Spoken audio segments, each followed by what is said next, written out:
Hello clean city, কেমন আছেন সবাই? আশা করছি অনেক বেশি ভালো আছেন। তো চলে আসছি নতুন একটি ভিডিও নিয়ে। আমরা জাদুঘর মোড় থেকে নিয়ত করি যে আমরা এখন যাব হচ্ছে পিৎজা বার্গে, কারণ অনেক দিন থেকে আমি শিহাব পিৎজা খাবো খাবো করে খাওয়া হয় না। আর এদিকে শিহাব আমাকে একটা ট্রিট দিবে বলেছিল। তো বলতে বলতে আমরা চলে আসি পিৎজা বার্গে। বাটার মোড় থেকে সাগরপাড়ার যে রাস্তাটা, তার বাম পাশে পড়বে কাবাব হাউস, তার উপরেই হচ্ছে পিৎজা বার্গ। তো আমরা চলে আসি পিৎজা বার্গে, যেখানে আমরা কিছুদিন আগে একটা ফ্রিল্যান্সার মিট আপ করেছিলাম। তো আমরা হচ্ছে লিফটের জন্য ওয়েট করি এখানে। তো চলে আসি পিৎজা বার্গে সেই ফ্লোরে।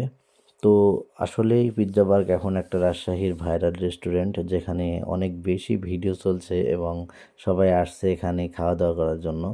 বিশেষ করে পিৎজা বার্গের স্পেসটা অনেক বেশি এবং খোলামেলা একটা রেস্টুরেন্ট, যেখানে বসে আড্ডা দেওয়া যায়, গল্প করা যায়। তো এখানে আমরা সেট মেনুটা দেখছিলাম। আসলে বলতে গেলে রাজশাহীতে রেস্টুরেন্টের একদম ভিড় পড়ে গেছে, মানে এত পরিমাণ রেস্টুরেন্ট যেখানে বলার মতো না। অন্য শহরের চাইতে মনে হয় যে এখন রাজশাহীতে রেস্টুরেন্টের পরিমাণ অনেক বেশি। আর আমি আর শিহাব এখানে আসছিলাম। এই ভিডিওটা যদিও ডিসেম্বর মাসের, অনেক ঠান্ডা ছিল, তার জন্য জ্যাকেট পরেছিলাম। আর পিৎজা বার্গে দুইটা অনেক সুন্দর সুন্দর ফটো তোলার স্পেস করেছে। আর এদের ওয়াশরুম বলেন আর হাত ধোয়ার বেসিং বলেন, সব কিছু একদম ভিআইপি সেই লেভেলের। তো আমরা এখানে বসে বসে আড্ডা দিচ্ছিলাম, কারণ অনেক দেরি হয়।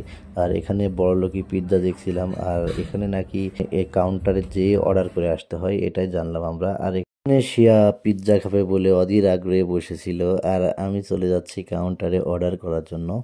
তো আসলে এটা ভালো লাগে যে এখানে একটা অন্য সিস্টেম অ্যাড করছে, যে আগে পেমেন্ট করার পরে সেখানে অর্ডার করলে তারপরে সেখান থেকে পিৎজা সার্ভ করবে। তো এটা একটা ভালো, খারাপ না, কারণ অনেকেই বিয়াদবি করে খাওয়ার পরে চলে যায় বা অনেক রকম সমস্যা হয়।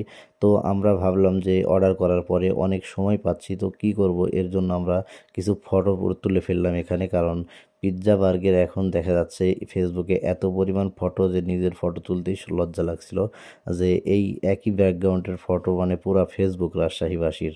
তো তারপর আমরা ফটো তোলার পরে আবার চলে আসি আমাদের সেই টেবিলে। আর এখানে আমরা কিছু মিরর ফটো তুলছিলাম। আসলে ফটো তোলা ছাড়া তো এমন কোনোই কাজ নাই, কারণ অনেকক্ষণ ধরে ওয়েট করার পরে আমাদের চলে এসেছে সেই পিৎজা।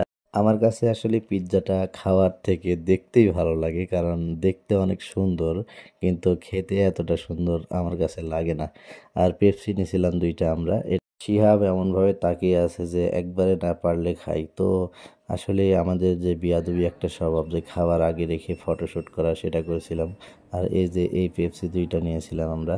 আর সব কিছু ঠিকঠাক এখানে দিয়েছে, সস, তারপরে যা আর লাগে আর কি। আর এদের টিস্যুতেও পিৎজা বার্গ লেখা, আসলে সব কিছুই তাদের ব্র্যান্ড।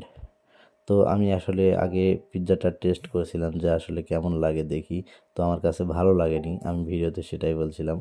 আর সব কিছু মিলিয়ে বলতে গেলে যে দিনটা ছিল অসাধারণ। মামা ভাগ্নে সারাদিন ঘোরাঘুরির পরে খাওয়া খাই। তো এই ছিল ভিডিও। ধন্যবাদ সবাইকে।